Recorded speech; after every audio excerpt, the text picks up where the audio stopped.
Hey guys. Tonight we travel back, way back, to a time when your morning alarm was the crowing rooster and the idea of indoor plumbing was as mythical as dragons. Imagine waking up in a world without cozy beds. No instant coffee. No Netflix. And where the most pressing question isn't, what's for breakfast? But, will I survive until nightfall? Honestly, you probably won't survive this. But that's exactly why tonight's story is so fascinating.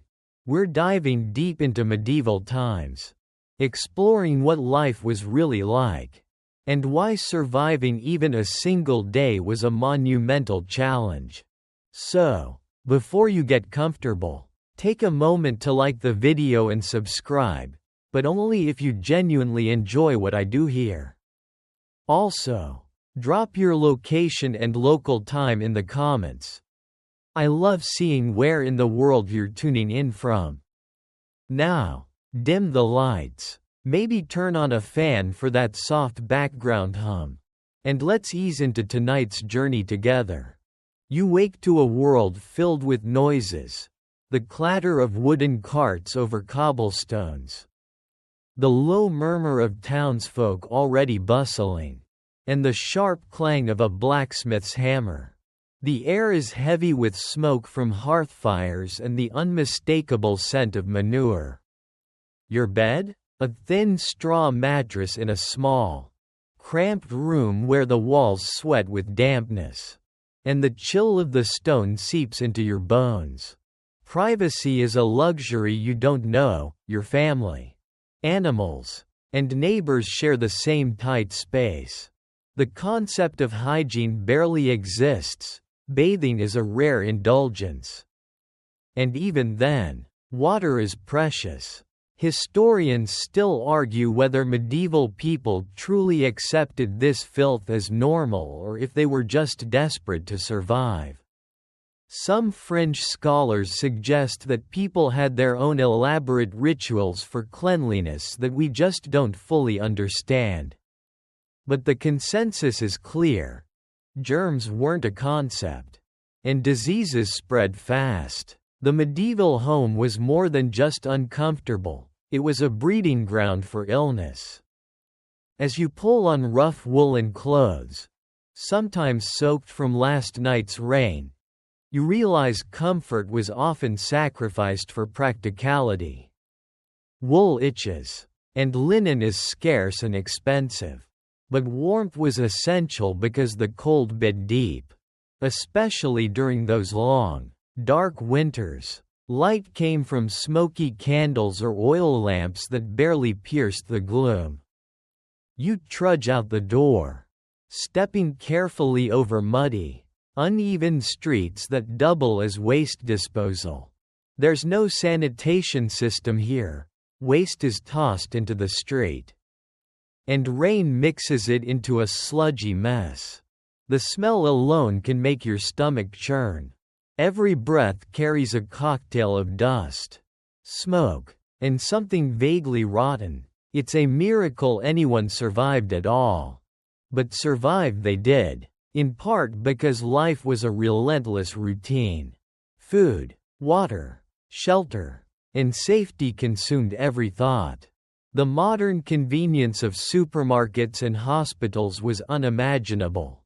Instead, people relied on hard work, community, and sometimes sheer luck. Remember that crocodile dung sunscreen from ancient times? Well, medieval folks had their odd remedies too. Like drinking potions made from crushed bones or using animal fats to treat wounds. Whether these worked or made things worse is still debated by historians. So, as you get ready to dive deeper into this world, keep this in mind.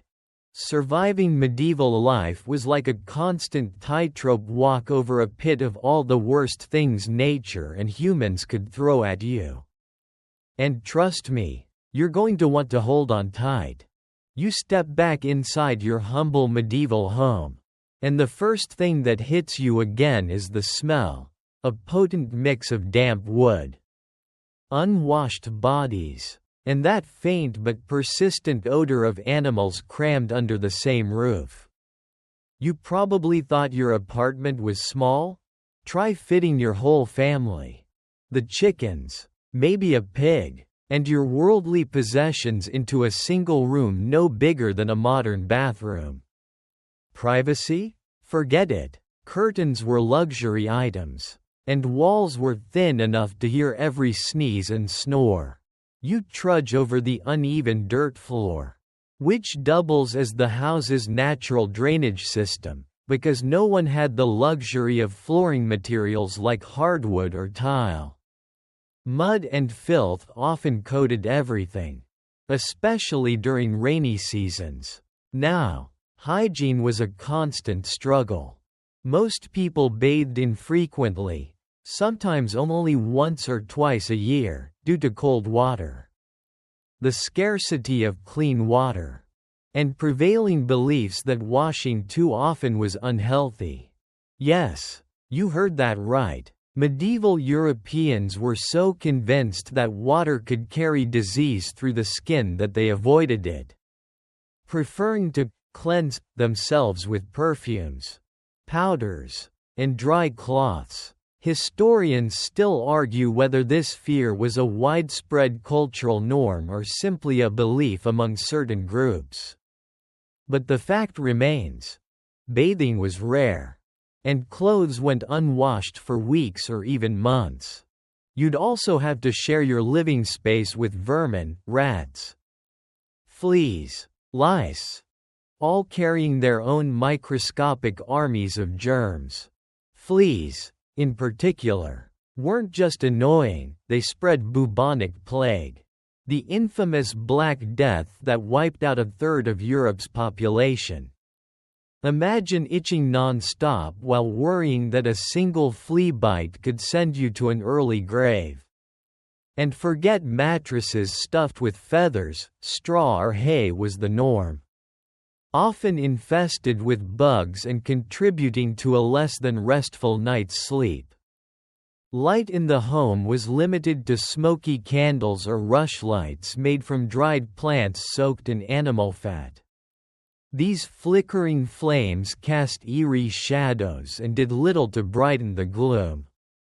After sunset, activities slowed dramatically, because navigating a dark, cramped home without adequate lighting was risky. No Netflix marathons here. Your entertainment options were limited to storytelling or praying. Ventilation was another major issue. Open hearths provided warmth but also filled the home with thick smoke, especially in winter when windows and doors stayed shut. Respiratory problems were common. You'd cough more than usual, and breathing deeply could become a chore. Even toilets were primitive. Most people used chamber pots, which were emptied into the streets or nearby rivers, polluting water sources. Public latrines existed but were rare and often avoided due to poor sanitation. This situation perpetuated a vicious cycle. Poor hygiene led to poor health, and poor health made survival a daily gamble. The quirky side? Some medieval towns appointed officials called gong farmers, whose job was to clean out cesspits and remove human waste from homes and streets. Not a glamorous job, but crucial for keeping things somewhat livable. You'd probably want to avoid bumping into one on your morning walk. So, your medieval home wasn't just a place to rest, it was a battleground for your health. The line between comfort and misery was razor thin, and your survival depended heavily on how well you navigated this harsh environment. Would you last a week living like this? A month? Historians still debate how much these conditions varied by region and social class. But one thing's certain: medieval hygiene was not for the faint-hearted. You awake with a grumble in your stomach because medieval breakfasts were hardly a gourmet affair. Food scarcity was a constant worry, especially for the lower classes who made up the vast majority. Your daily diet likely revolved around simple staples like coarse bread, pottage, a watery stew of grains and vegetables, and occasionally, salted or smoked meat. Fresh meat was a luxury, mostly reserved for the wealthy or special occasions. And forget about the endless variety you enjoy today. No fruits from distant lands or imported spices. Your palate was mostly dull and repetitive. Preserving food was an art born out of necessity. Without refrigerators or freezers, people relied on salting, smoking, pickling, and drying to extend the life of their food. Salt was especially valuable, often controlled by the government and traded like gold. Historians still argue whether the salt tax's impact on common folk was more oppressive or simply part of everyday survival economics. Salt preserved not only food but also wealth. And smuggling it could be as dangerous as theft. You might find it quirky that people sometimes preserved meat by burying it in the snow or in cold streams during winter, using nature as their freezer. But such methods were risky. Thaw cycles could spoil the food. And contamination was always lurking. Spoiled food could mean anything from a stomach ache to deadly food poisoning. Though medieval people didn't know germs caused illness, they attributed sickness to bad humors or divine punishment. Seasonal food availability also controlled your meals. Winters were brutal. Fresh vegetables and fruits disappeared, replaced by root vegetables and whatever preserved foods you could muster. Famine was a very real threat, and crop failures could lead to starvation and social unrest. Remember the Great Famine of 1315 to 1317? It wiped out up to 25% of the population in parts of Europe. That was no boring history, just brutal reality. Water was essential, but clean water was scarce. Rivers and wells could be contaminated by animal and human waste, leading to outbreaks of cholera, dysentery, and other deadly diseases. You might think boiling water was an obvious solution, but fuel was precious, and many didn't know the connection between contaminated water and illness. Instead, people often drank ale or beer, which were safer due to the brewing process, and sometimes consumed small amounts of wine. In rural areas, households typically had gardens where they grew vegetables, herbs, and kept chickens for eggs. But pests, weather, and poor soil quality often limited productivity. Hunger was a persistent companion. That brings us to a quirky tidbit. Medieval cookbooks included recipes for hippocras, a spiced wine thought to ward off disease and improve digestion. It sounds delightful now but was probably more placebo than medicine. Scholars debate how much these concoctions actually helped or just gave people a moment of comfort. So, your medieval diet was a balancing act between survival and taste, with constant uncertainty about what your next meal would be. If you thought dieting today was hard, try surviving on medieval menus. You'd likely miss your morning coffee, but you might develop a new appreciation for salt and smoke. You step outside, and your first urgent task is to find clean water, if you can. In medieval towns and villages, water sources were often contaminated and perilous. Wells might be near cesspits or animal pens, and rivers ran thick with refuse from daily life. Unlike today's chlorinated and filtered water, what you'd drink would carry invisible threats. Historians still argue whether medieval people understood the dangers lurking in their water or just accepted illness as an inevitable part of life.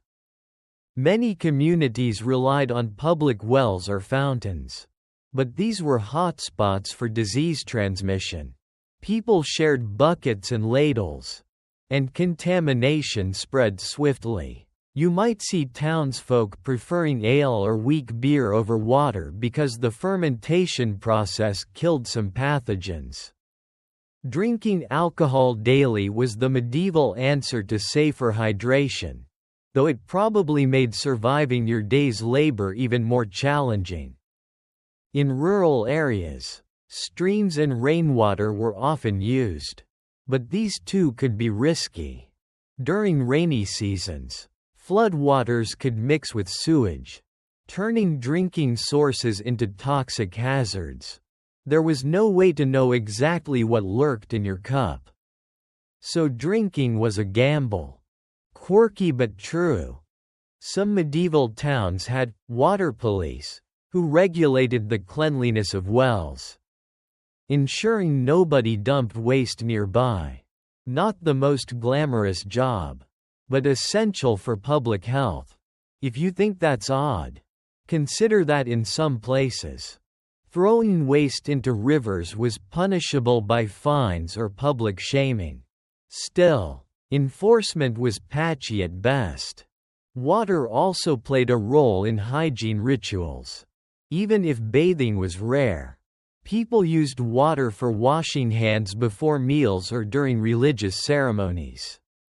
Remember the famous medieval superstition that evil spirits could be warded off by running water? This belief influenced how people interacted with water sources, sometimes avoiding stagnant pools for fear of curses. But the ever-present danger was waterborne diseases, cholera, typhoid, dysentery, that could strike without warning. Outbreaks were devastating and recurrent. Entire villages could be wiped out within weeks. Would you drink from that well? Or opt for that suspicious-looking ale? Your choice could be a matter of life and death. The medieval relationship with water was a tense dance between necessity and fear, shaping daily routines and survival strategies. So, next time you take a sip from your filtered tap, remember, medieval folks didn't have that luxury. They lived every day with the unsettling question, what exactly am I drinking? You're feeling a bit under the weather. Not surprising given the medieval environment you now inhabit. Medicine back then was as much a mix of hope and superstition as it was science. Doctors and healers relied on ancient texts, herbal remedies, and a strong dose of faith. The idea of germs? Completely foreign. Instead, illness was blamed on imbalances in the body's four humors: blood, phlegm, black bile, and yellow bile. Historians still argue whether this theory genuinely helped people understand disease or just prolonged suffering. Treatment could range from practical to downright bizarre. Herbal poultices made from garlic, onions, and herbs were common, and some remedies actually had mild antibacterial properties. But alongside these were treatments like bloodletting, where doctors would drain your blood in hopes of restoring balance. Picture this. You're lying on a wooden table while someone slices your arm open with a sharp blade, not exactly comforting. Quirky tidbit. Leeches were often used for this purpose. And yes, the slimy creatures did get quite the medieval spa day. Surgery was risky and painful since anesthesia wasn't invented yet. If you broke a bone, the best hope was setting it carefully and waiting it out. Infections often proved fatal, but sometimes wounds mysteriously healed, which some attributed to divine intervention. Religious faith played a huge role in healing. Prayers and pilgrimages to holy sites were often prescribed alongside herbal treatments. You might be amused, or horrified, to learn about the royal touch, a ritual where kings believed they could heal scrofula. Known as the king's evil, simply by touching the afflicted. This strange belief continued for centuries. Despite little evidence it worked. Medieval hospitals were more like hospices, often run by monks, providing shelter for the sick and dying rather than cures. Quarantine practices existed but were rudimentary and inconsistent, contributing to devastating outbreaks like the Black Death, which wiped out millions in Europe. The fringe knowledge of the time included astrology. Doctors often consulted star charts to diagnose and time treatments. Historians still debate how seriously these beliefs impacted medical decisions and patient outcomes. So, as you wait for your doctor, armed with herbs, leeches, and prayers, remember that medieval medicine was a gamble. Sometimes you were lucky, but often, your health hung by a thread spun from a mixture of hope, tradition, and mystery. You rise before dawn, greeted by the cold bite of morning air and the demanding clamor of daily labor. Work in medieval times wasn't a 9-to-5 gig, it was a relentless grind from sunrise to sunset, with little rest and often back-breaking effort. Whether you were a peasant in the fields or a craftsman in a bustling town, your survival depended on how hard you worked and how well you could avoid injury or illness along the way. Fields needed tending, plowing, sowing, harvesting, mostly with crude wooden tools powered by human or animal muscle. You might think farming was a simple matter. But medieval agriculture was unpredictable, with crop yields swinging wildly due to weather, pests, and soil exhaustion. Historians still argue how effective medieval farming techniques really were compared to earlier or later periods. But everyone agrees it was tough. For those in towns, work involved trades like blacksmithing, weaving, or baking. Guilds regulated these crafts, ensuring quality and controlling prices. But the work was often dangerous. Blacksmiths faced burns and heavy lifting. Bakers dealt with suffocating heat and flour dust that could cause respiratory issues. A quirky but grim tidbit: chronic cough among bakers was common enough to earn a nickname. Baker's asthma. You likely didn't get weekends or holidays off. Religious festivals offered brief respite. But even then, chores loomed. Fatigue and exhaustion were constant companions. And accidents were frequent, often without effective medical care. Child labor was also widespread. Children worked alongside adults, learning skills early but missing out on what we'd call childhood. Survival required everyone's contribution, no matter how young. The social structure reinforced these harsh realities. Nobles might have leisure, but peasants and artisans were caught in an endless cycle of work. Social mobility was rare, meaning most people toiled their entire lives in the same roles. To make matters more interesting, seasonal labor demands fluctuated wildly. Planting and harvest seasons were intense, demanding extra hours, while winter slowed work to a crawl. But cold weather brought its own hazards, like frostbite and illness. You might find it strange that some medieval workers sang songs during labor, both to pass time and keep rhythm. These chants were early versions of workplace camaraderie, a small mental escape from harsh toil. As you sweat and strain, remember that your day's labor directly impacted your survival chances. A bad harvest or a workplace injury could spell disaster for you and your family. The medieval workday was no joke, and you'd need stamina, resilience, and a touch of luck to make it through. You're born into a world where your social status might just be the most important thing deciding whether you live or die. The rigid medieval class system was like an invisible cage, shaping your life from birth and often determining your survival odds more than any battle or illness. Whether you were a noble lord living in a sprawling castle or a peasant scraping by in a mud hut, your daily realities couldn't be more different. As a serf or peasant, your life was tied to the land. You owed labor, crops, and taxes to your lord, and in return, you got to live on a small plot, if you were lucky. Freedom was limited.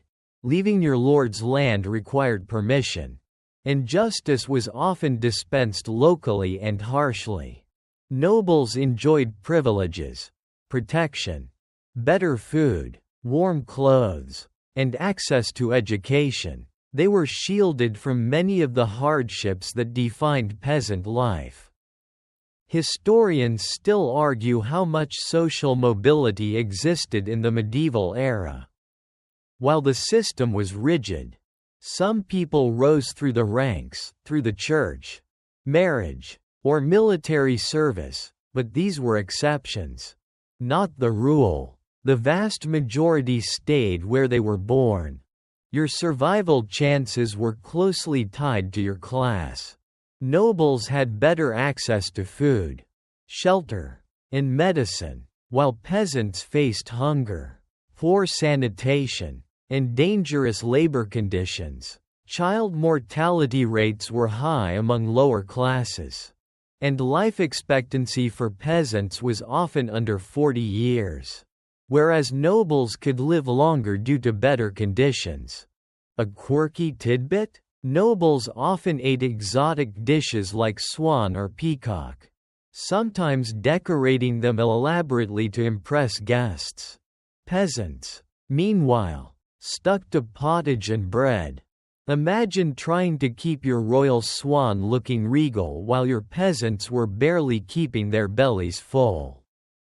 Religion also played a role in social structure. Clergy had their own status, often bridging gaps between classes and wielding significant influence.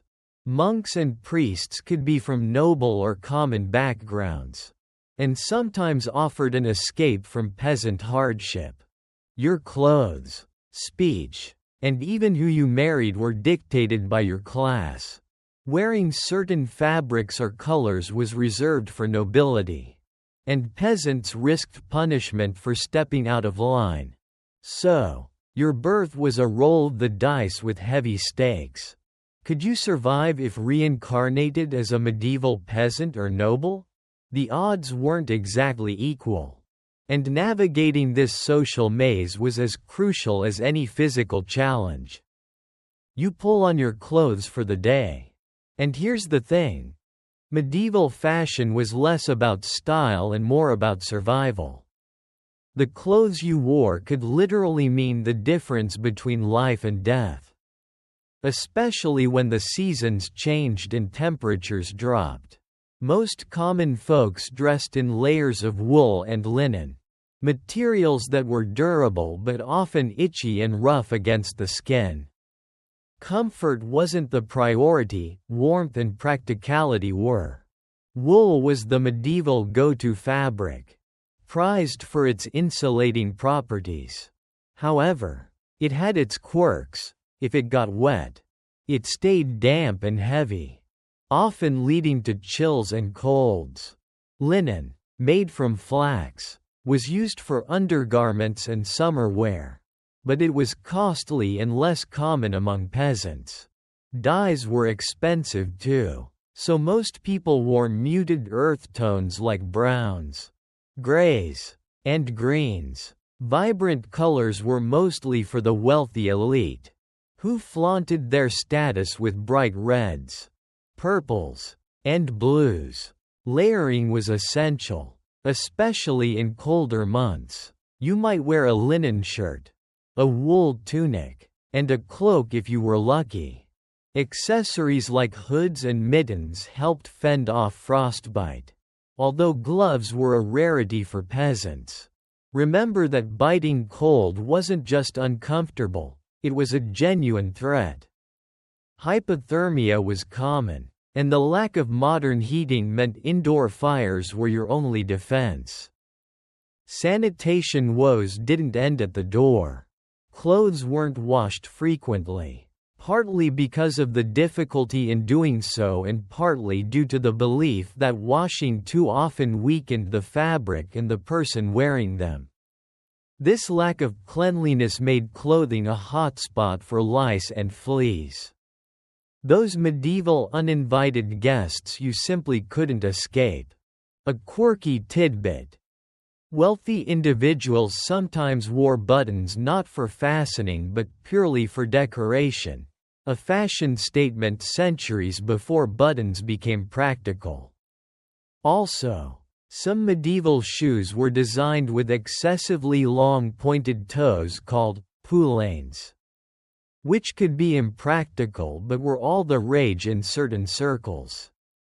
Historians still debate the extent to which clothing impacted social mobility. Could dressing above your station lead to trouble? Absolutely. Sumptuary laws strictly regulated who could wear what, and peasants caught flaunting noble attire might face fines or worse. So, putting on your medieval outfit was more than a morning routine. It was gearing up for battle against the elements, pests, and social expectations. Not quite the Fashion Week runway, but it did keep you alive. You step outside and are immediately reminded of one harsh truth: medieval sanitation was a nightmare. Streets were often cesspools of human waste, animal droppings, and refuse. Without modern sewage systems, waste disposal was crude and messy. Chamber pots were emptied out of windows, and waste was tossed into the streets or rivers. The stench was unbearable, especially during hot months when it seemed to cling to everything. Public latrines were rare and often poorly maintained, forcing most people to rely on privies or simple holes in the ground. Towns sometimes appointed officials, like the gong farmers we talked about earlier, to clean cesspits and manage waste. But their efforts barely scratched the surface of the problem. The filthy conditions were a breeding ground for diseases like cholera, typhoid, and dysentery. Epidemics swept through towns, decimating populations. Historians still debate how much sanitation directly influenced mortality rates, but there's no doubt that it was a major factor. You might find it amusing, and horrifying, that in some cities, waste was dumped into nearby rivers that also served as drinking water sources. A classic medieval case of out of sight, out of mind, until the inevitable outbreaks occurred. Pigs often roamed freely in towns, scavenging through the muck and waste. These animals helped dispose of garbage but also spread disease and added to the chaos. Interestingly, some medieval cities tried to regulate sanitation. London, for example, passed laws forbidding the dumping of waste into streets and rivers. Enforcement was tricky, and compliance patchy. Trash and waste accumulation also attracted rats and other pests, which carried the bubonic plague. The infamous Black Death probably spread partly because of these conditions, wiping out millions across Europe. So, your medieval neighborhood was not just uncomfortable, it was dangerous. Avoiding illness meant constant vigilance. And the line between cleanliness and filth was razor thin. Your survival often depended on where you lived within the town. The poorer quarters were dirtier and more crowded, increasing exposure to disease. The wealthy could afford to live on higher ground with better sanitation. The next time you complain about your city's trash pickup, remember that medieval people faced a world where waste literally surrounded them. You're not just fighting disease and hunger, war and violence loom large in your medieval world. Conflict was a near constant threat. Whether from foreign invasions, local skirmishes, or outright rebellion, castles and fortified towns dotted the landscape as reminders that safety was never guaranteed. You might think medieval battles were glorious affairs. But for ordinary folks, they meant destruction, death, and displacement. Armies marched through villages, often requisitioning food, livestock, and shelter by force. Sometimes soldiers were worse than the enemies they fought. Historians still argue how much common people suffered due to constant warfare versus natural hardships like famine and disease. But there's no doubt war was terrifying and deadly. Medieval weaponry was brutal but relatively crude by modern standards: swords, arrows, spears, and siege engines. Armor could protect nobles but offered little help to peasants caught in the crossfire. Even a minor conflict could turn into a nightmare, with pillaging and looting leaving communities devastated. You'd need to be constantly vigilant. Towns organized militias, but most of the time, self-defense fell to individuals and families. Banditry and lawlessness were widespread, especially in unsettled regions or during times of weak central authority. A quirky but grim tidbit: some mercenaries were notorious for switching sides or pillaging indiscriminately, making survival even more unpredictable. Imagine not knowing if the protectors would protect you or plunder your belongings. Civil wars, dynastic disputes, and foreign invasions all contributed to a world where peace was fragile and temporary. Even during peace, rumors of upcoming conflicts created an atmosphere of tension. Surviving war often meant fleeing, hiding, or negotiating with soldiers, a daunting prospect for anyone. The trauma from these conflicts could last generations. So, as you navigate your medieval day, remember the sword could strike at any moment. Your best defense? Caution, alliances, and sometimes sheer luck. In medieval towns and villages, personal safety was a daily concern. Law enforcement as we know it today didn't exist. Instead, communities relied on a patchwork of local officials, sheriffs, and sometimes the church to keep order. Crime was rampant, ranging from petty theft to violent robbery. And punishment was often swift and harsh. You might think medieval justice was straightforward, but it was more a mix of local customs, harsh penalties, and unpredictable enforcement. You'd have to be cautious walking alone after dark. Streets were poorly lit, and criminals took advantage of the shadows. Bandits and thieves preyed on travelers and townsfolk alike. Remember, your possessions were few but precious. Losing your only pair of shoes could be disastrous. Historians still debate how effective medieval law enforcement really was. Some scholars argue that community-based systems kept crime in check, while others believe lawlessness was widespread and accepted as part of life. Punishments included fines, public shaming, flogging, and even execution for serious crimes. A quirky tidbit, trial by ordeal, was sometimes used to determine guilt, where the accused might have to hold a hot iron or be thrown into water. If they survived or showed no harm, they were considered innocent. Needless to say, these trials weren't exactly fair or scientific.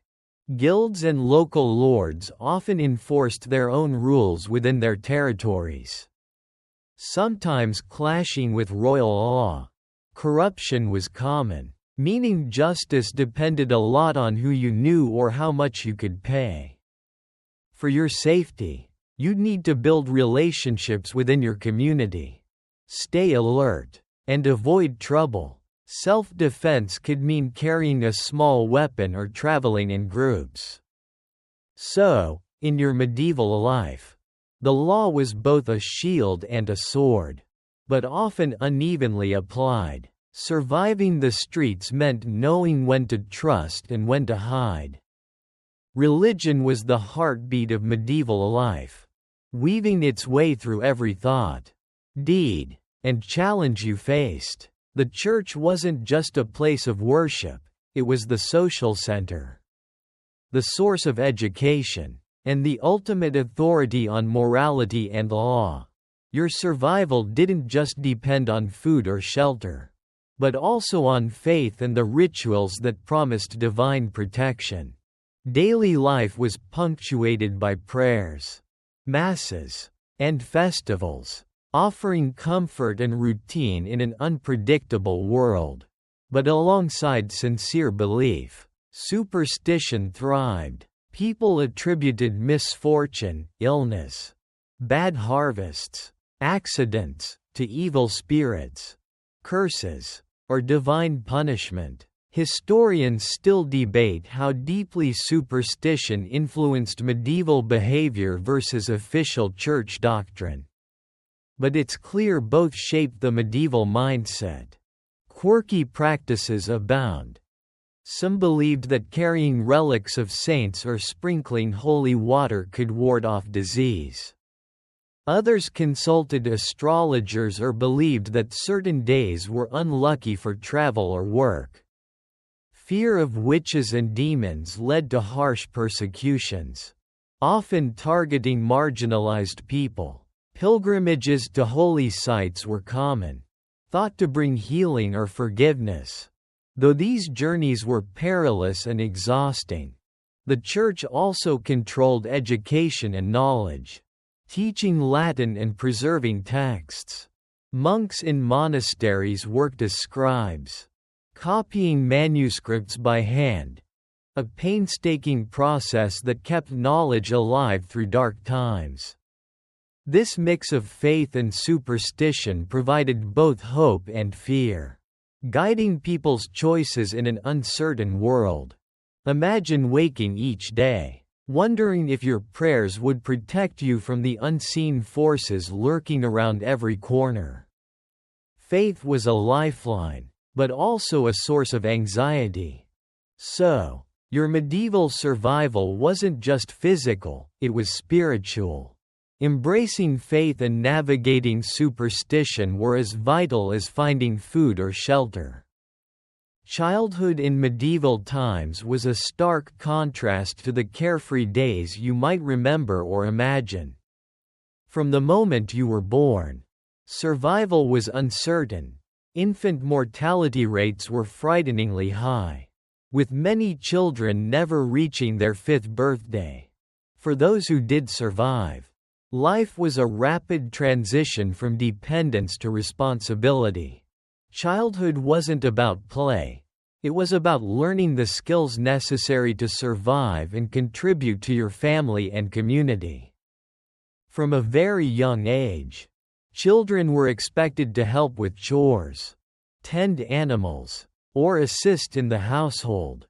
Boys learned trades or farming, while girls mastered domestic skills like spinning, sewing, and cooking. Education was a rare privilege, generally reserved for the children of the wealthy or those entering the clergy.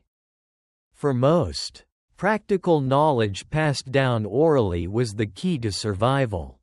Families were large, partly because high mortality rates meant more children were needed to ensure some reached adulthood. But resources were scarce, and raising a family required constant work and sacrifice. Child labor was common and necessary, but also dangerous. Accidents in the fields, exposure to harsh weather, and poor nutrition took their toll. A quirky but sobering fact: wet nurses were sometimes hired by wealthier families to breastfeed their babies. A practice that could both improve infant survival rates and raise social questions about motherhood and care. Historians still debate how medieval societies viewed childhood emotionally. Was there room for affection and play? Or was it overshadowed by the harsh realities? Evidence suggests a complex mix of love, duty, and survival.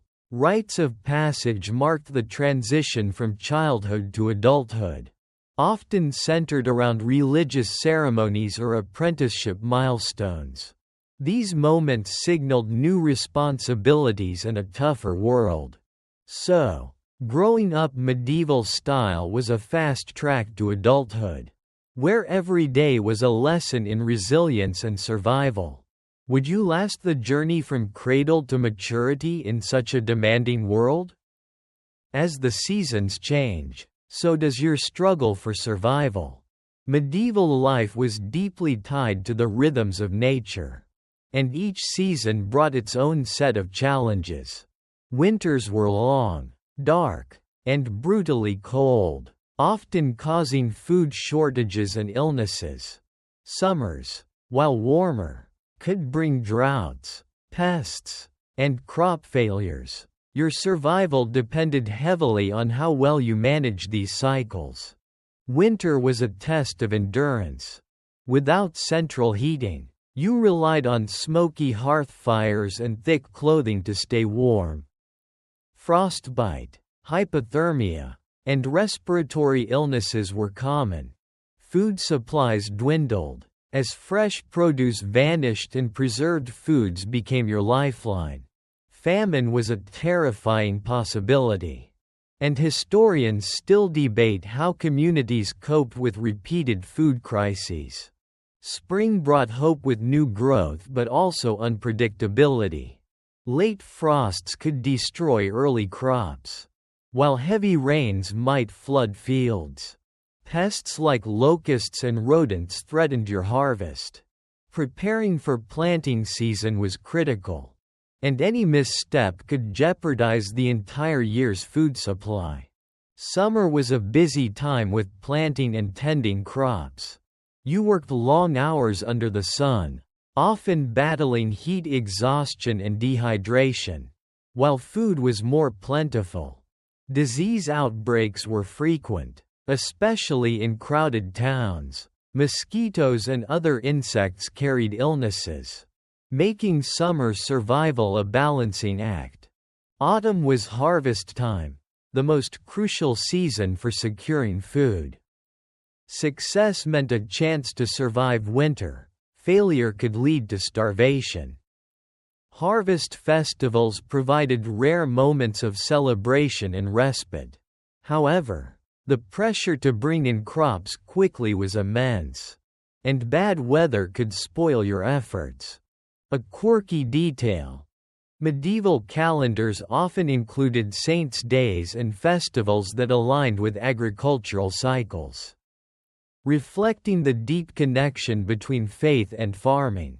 People believed these observances could influence the success of crops and the health of livestock. Seasonal changes also affected clothing, work schedules, and social activities. Winters slowed work but increased indoor dangers like fires. Summers demanded physical endurance and vigilance against disease. Would you be prepared to face these relentless seasonal challenges every year? The medieval calendar wasn't just a way to mark time, it was a survival guide. You've survived the seasons, the hunger, the disease, and the threats of medieval life. But now it's time to unpack some myths about medieval nutrition and what really kept people alive. Contrary to popular belief, medieval diets were not all bread and gruel. While carbohydrates like bread and pottage formed the base, medieval people also consumed a surprising variety of foods, though access depended heavily on social class and geography. Meat was not as scarce as you might think, but it was often salted, smoked, or dried for preservation. Fresh meat was usually reserved for feasts or the wealthy, but common folks might enjoy pork, chicken, or fish when they could. Fish, especially during religious fasting days when meat was forbidden, was crucial in coastal and riverine areas. Vegetables such as onions, leeks, cabbages, and beans were staples. Fruits were seasonal and often preserved through drying or turning into jams and jellies. Herbs and spices were used both for flavor and medicinal purposes, although expensive imported spices were mostly for the upper classes. Historians still debate the impact of medieval diets on health. Some argue that malnutrition was widespread, contributing to stunted growth and susceptibility to disease. Others note that many peasants were surprisingly robust, thanks to a diet rich in whole grains and seasonal produce. A quirky tidbit: medieval cooks sometimes used strange ingredients like vinegar and burnt sugar to mask the taste of spoiled food or to add sourness, which was fashionable at the time. And forget about silverware. Most people ate with their hands, sometimes using stale bread as a utensil called a trencher. Cooking methods were simple: boiling, roasting, and baking. Open hearths and communal ovens were common, though cooking times varied wildly due to uneven heat. Overcooked or undercooked food was a frequent problem. The notion of a balanced diet was foreign. People ate what was available and survived on a patchwork of resources. Food scarcity, seasonal changes, and social status all influenced what landed on your plate. So, the next time you complain about your meal options, remember medieval diners faced far tougher choices. Their diet was less about gourmet indulgence and more about the raw necessity of survival. Living alongside animals was both a blessing and a curse in medieval life. Your neighbors weren't just people, they included chickens clucking in the corner, pigs rooting around the yard, and dogs wandering the streets. These animals were vital for food, labor, and companionship, but they also brought their own set of challenges and dangers. Farm animals like cows, sheep, and goats provided milk, wool, and meat, essential for survival. Horses and oxen were the engines of agriculture and transport, pulling plows and carts. However, keeping these animals meant dealing with the constant threat of disease and pests. Mange, ticks, and other parasites could devastate herds, impacting food supplies. You might find it quirky that pigs were often allowed to roam freely through towns, scavenging waste. This helped clean up refuse but also spread disease and caused frequent disputes between neighbors. Towns sometimes imposed fines on owners whose pigs caused damage, but enforcement varied. Vermin like rats, mice, and fleas were persistent nuisances, especially in cramped living quarters. Rats carried plague-carrying fleas, making them a vector for deadly epidemics. You'd be constantly battling these pests, often unsuccessfully. Pets were rare for peasants but more common among the wealthy. Dogs and cats helped control vermin, But they also required food and care, which wasn't always easy to provide. Historians still debate how medieval people balanced the benefits and risks of living so closely with animals.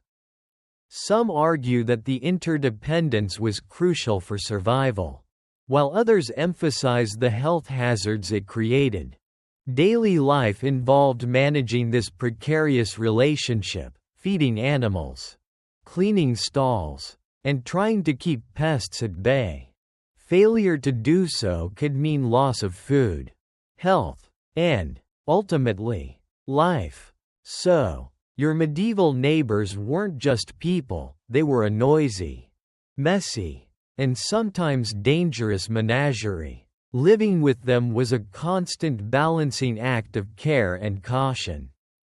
In your medieval world, trade and money play a crucial yet complicated role in survival. Unlike our digital age where money moves instantly, medieval commerce was slower, localized, and deeply influenced by social status and geography. Bartering was still common, especially in rural areas where coinage was scarce. But towns and markets thrived as hubs of exchange and opportunity. You'd rely on local markets for goods you couldn't produce yourself, like salt, iron tools, cloth, and spices. Markets were bustling events, sometimes weekly, where peasants, artisans, and merchants gathered to trade. The value of goods fluctuated wildly, influenced by harvest yields, wars, and even rumors. Historians still debate how standardized medieval currencies really were. Some argue that many coins in circulation were clipped or debased, causing confusion and distrust. Money wasn't just gold and silver coins. Tokens, promissory notes, and even tally sticks, wooden sticks marked with notches, were used for record-keeping and credit. Loans and debts were common, but usury, charging interest, was often condemned by the Church, adding layers of complexity to medieval finance. Quirky but practical.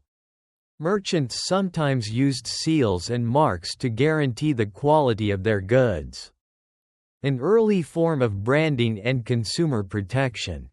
Trade routes connected regions and even continents, bringing goods like silk and spices from Asia. But these were luxuries for the wealthy.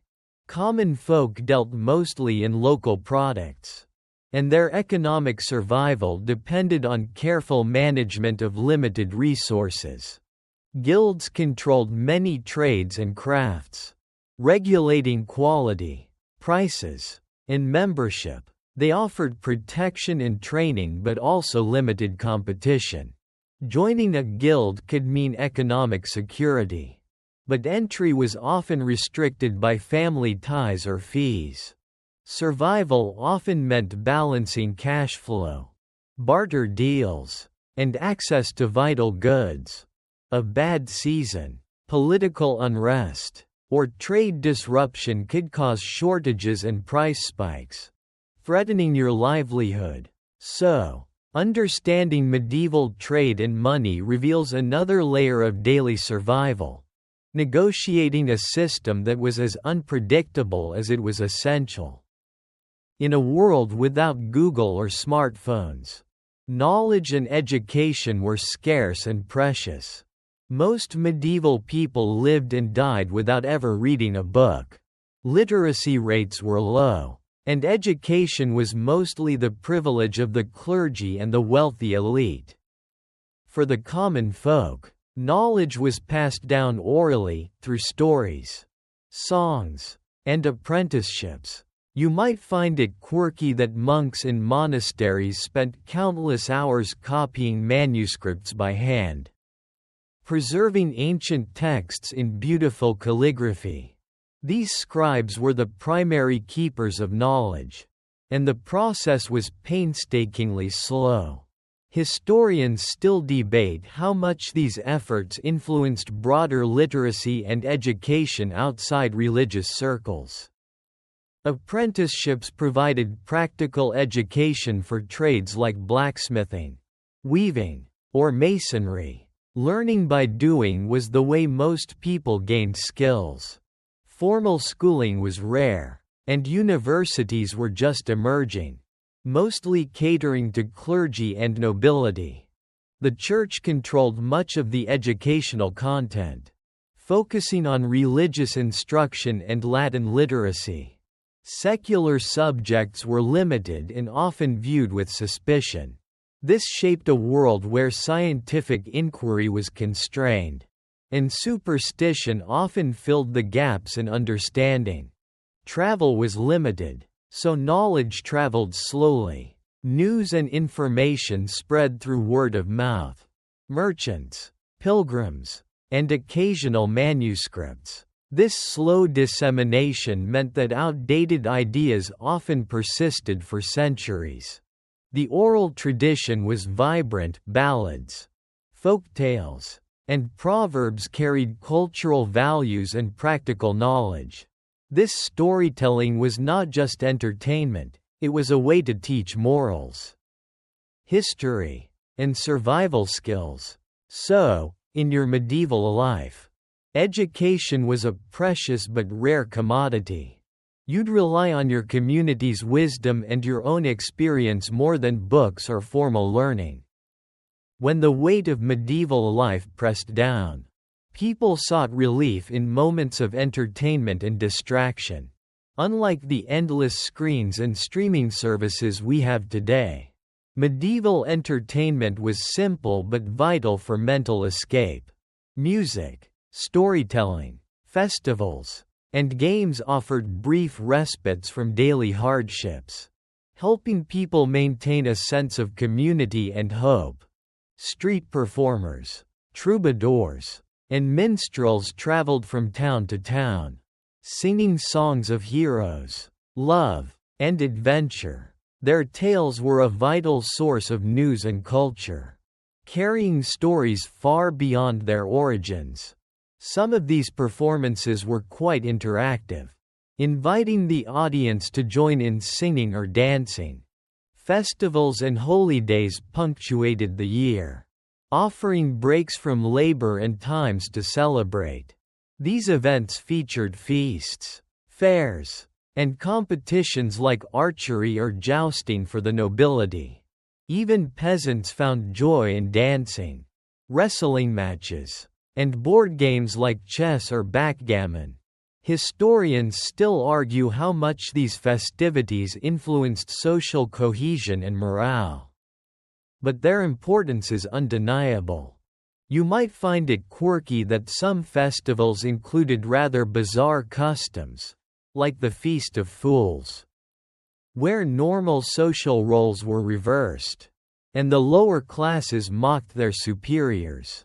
While temporarily liberating, such events also reinforced the existing social order once they ended. Church services themselves were often lively affairs, with music and drama intended to educate and inspire the congregation. These religious entertainments played a key role in communal life.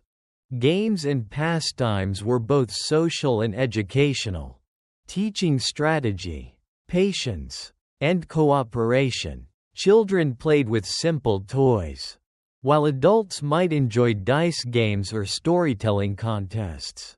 So, while medieval life was tough, people found ways to laugh, celebrate, and connect. These moments of joy were essential for mental survival, offering light in the darkness. After everything, the cold, the hunger, the filth, the fear, you might be wondering, could you really last a day in medieval times? The honest answer is, probably not without some serious luck and adaptability. Survival back then was less about strength or intelligence alone and more about resilience, community, and sometimes sheer happenstance. Your body would face constant assaults, diseases that modern medicine easily cures, injuries treated with dubious remedies, and the ever-present threat of malnutrition. Your environment would challenge you with its smells, sounds, and sights, some beautiful, many unpleasant. Social structures might offer protection or entrapment, depending on your birth and status. Historians still debate exactly how people coped psychologically with these hardships.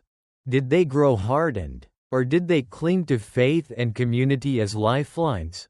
What's clear is that medieval survival required a blend of grit, hope, and acceptance of life's uncertainties. Quirky but sobering, despite these challenges, people found joy in music, festivals, and storytelling, proof that even in the darkest times, the human spirit endures. If you were suddenly reincarnated into this world, your best bets for survival would be to quickly learn the unspoken rules, how to avoid disease, find reliable food and water, stay warm, and build alliances. Forget modern conveniences. Your instincts and adaptability would be your greatest tools. So, as you prepare to return to your cozy modern life, take a moment to appreciate the comforts and advances we often take for granted. And maybe, just maybe, thank your lucky stars that surviving a day in medieval times is a history lesson best kept in books and bedtime stories. Now, as the night deepens and the quiet wraps around you like a soft blanket, let the vivid images of medieval life gently fade into the background. Picture yourself back in your warm, softly lit room, safe, comfortable, and far from the hardships of long-ago days. Feel the weight of that world lift from your shoulders as you breathe in slowly, deeply, savoring the calm. Remember, those people lived without the conveniences you enjoy, yet they found moments of joy, hope, and connection amid the struggle. Their resilience reminds us how precious peace and comfort truly are. Let this thought soothe your mind as you prepare to drift off. Let your breath slow. The past has told its tale. Now your own story takes center stage, one filled with warmth, safety, and rest. The flicker of candlelight is replaced by the gentle pulse of your own heartbeat. Steady and calm, close your eyes and allow the softness of sleep to wash over you. No matter